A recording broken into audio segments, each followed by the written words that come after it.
اتقفلت مني عشان عيطت في التليفون يوم وفاة جدتي. هل ده طبيعي؟ وازاي اقدر اسيطر على مشاعري مع اني مش كده؟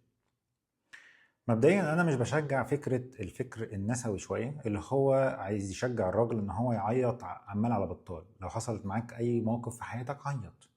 لا، انت مش محتاج تعيط، انت محتاج تلاقي حلول مناسبه بالنسبه لك.